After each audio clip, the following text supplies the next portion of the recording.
Hi friends, രാക്കീസ് കിച്ചൻ്റെ പുതിയൊരു എപ്പിസോഡിലോട്ട് എല്ലാവർക്കും സ്വാഗതം. അപ്പോൾ നമ്മളിന്ന് വളരെയധികം ഹെൽത്തി ആയിട്ടുള്ള ഒരു കിണ്ണത്തപ്പമാണ് തയ്യാറാക്കി എടുക്കുന്നത്.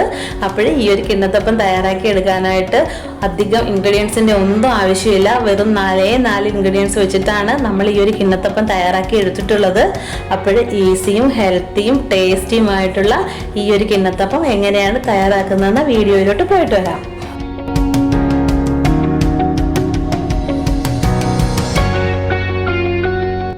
അപ്പോൾ നമുക്ക് ആദ്യം ശർക്കര ഒന്ന് പാനിയാക്കി എടുക്കണം. അതിനായിട്ട് ഞാനൊരു 100 ഗ്രാം ശർക്കര പാനിലോട്ട് ഇട്ട് കൊടുത്തിട്ടുണ്ട്. ഇനി ഇതിലോട്ട് 1/2 ഗ്ലാസ് വെള്ളം ഒഴിച്ചു കൊടുത്തിട്ട് നമുക്കിതൊന്ന് പാനിയാക്കി എടുക്കാം.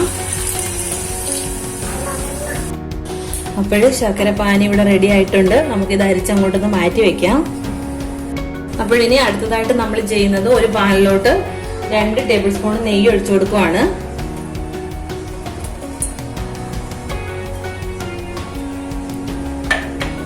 ഇനി ഈ നെയ്യിലോട്ട് കുറച്ച് നട്ട്സും റേസൺസും ഒന്ന് ഫ്രൈ ചെയ്തെടുക്കണം. ഇഷ്ടമുള്ള നട്ട്സ് നമുക്ക് എടുക്കാം. ഞാനിവിടെ പീനട്ടും ബദാമുമാണ് എടുത്തിരിക്കുന്നത്.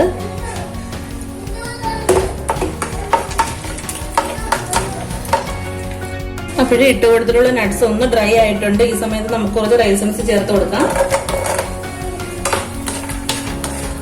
അതും കൂടി ഒന്ന് ഫ്രൈ ചെയ്തെടുക്കാം.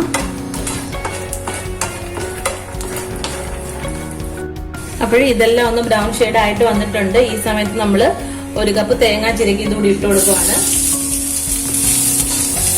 നന്നായിട്ടൊന്ന് റോസ്റ്റ് ചെയ്തെടുക്കണം.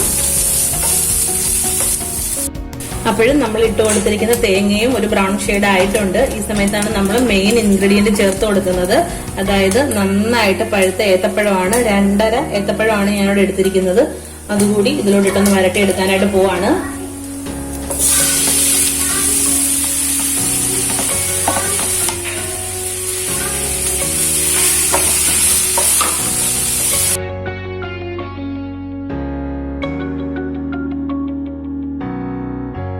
ഇപ്പോഴും നമ്മുടെ ഏത്തപ്പഴത്തിന്റെ മിക്സ് നന്നായിട്ട് വഴണ്ട് വന്നിട്ടുണ്ട്. ഈ സമയത്ത് ഞാൻ 1/4 ടേബിൾ സ്പൂണ് ഏലക്കാപ്പൊടി കൂടി ഇതിലൊന്ന് ചേർത്ത് കൊടുക്കുന്നുണ്ട്.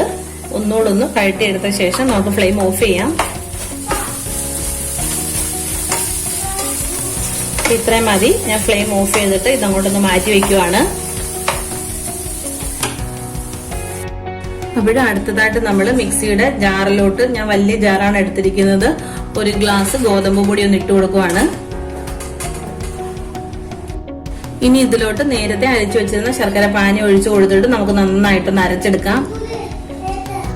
അപ്പോഴും നമ്മൾ അരച്ചെടുത്ത മാവ് ഈ ഒരു ബൗളിലോട്ട് ഒഴിച്ചു കൊടുത്തിട്ടുണ്ട്.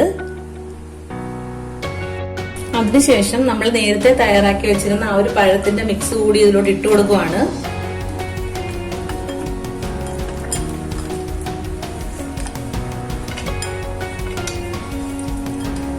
ഈ ഒരു മിക്സ് കൂടെ ഇതിലോട്ട് ഇട്ട് കൊടുത്തു കഴിയുമ്പോൾ ഈ മാവ് ഒന്നുകൂടെ ഒന്ന് തിക്കായിട്ട് വരും. ആ സമയത്ത് നമുക്ക് ആവശ്യമുണ്ടെങ്കിൽ കുറച്ച് വെള്ളം, അതായത് ചൂടുവെള്ളം കൂടി ഒഴിച്ചു കൊടുക്കാം. ചൂടുവെള്ളം എന്ന് പറഞ്ഞാൽ നല്ല ചൂടുവെള്ളം അല്ല, ചെറിയൊരു ചൂടോട് കൂടി വെള്ളമാണ് ഒഴിച്ചു കൊടുക്കേണ്ടത്. ഇനി ഇത് നമുക്ക് ആദ്യം നന്നായിട്ടൊന്ന് മിക്സ് ചെയ്തെടുക്കാം.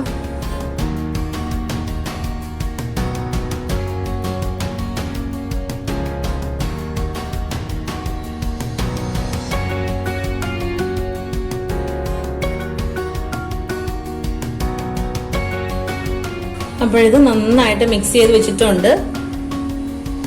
ഇത്രയും കട്ടിയിലാണ് ഇപ്പൊ ഇതുള്ളത്. നമുക്ക് ഇതിലോട്ടൊരു 3 ടേബിൾ സ്പൂണ് ചെറിയ ചൂടുവെള്ളം കൂടി ഒഴിച്ചു കൊടുക്കാം.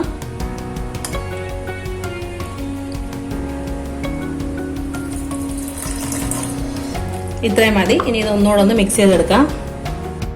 അപ്പോഴും നമ്മുടെ മിക്സ് ഇവിടെ റെഡി ആയിട്ടുണ്ട്. ഇനി നമുക്ക് ബാക്കി കാര്യങ്ങളിലോട്ട് പോവാം. അടുത്തതായിട്ട് തയ്യാറാക്കി വെച്ചിരുന്ന മിക്സ് ഈ ഒരു സ്റ്റീൽ പാത്രത്തിലോട്ട് ഒഴിച്ചു കൊടുക്കുവാണ്. ആ സ്റ്റീൽ പാത്രത്തിൽ ഞാൻ നന്നായിട്ട് നെയ്യ് ഒന്ന് പുരട്ടി വെച്ചിട്ടുണ്ടായിരുന്നു. മുഴുവനും ഒഴിച്ചു കൊടുത്തിട്ടുണ്ട്.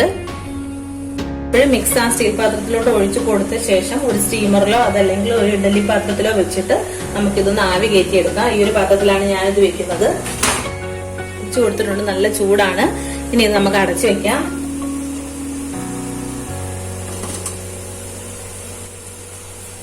അടച്ചു വെച്ച ശേഷം ഒരു 25 മിനിറ്റ് ശേഷം ഇത് നമുക്ക് നന്നായിട്ട് കുക്കായി കിട്ടും.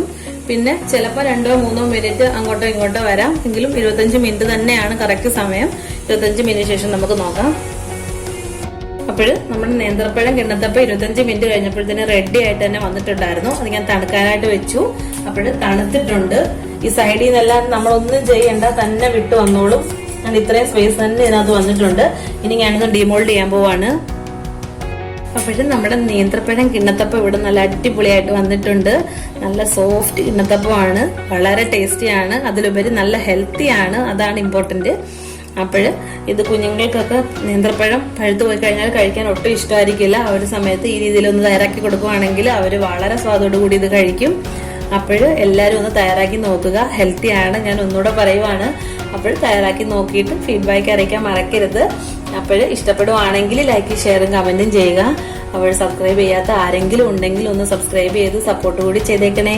അപ്പോൾ ഇനി നല്ലൊരു വീഡിയോയുമായിട്ട് കാണുന്നിടം വരേക്കും താങ്ക് യു.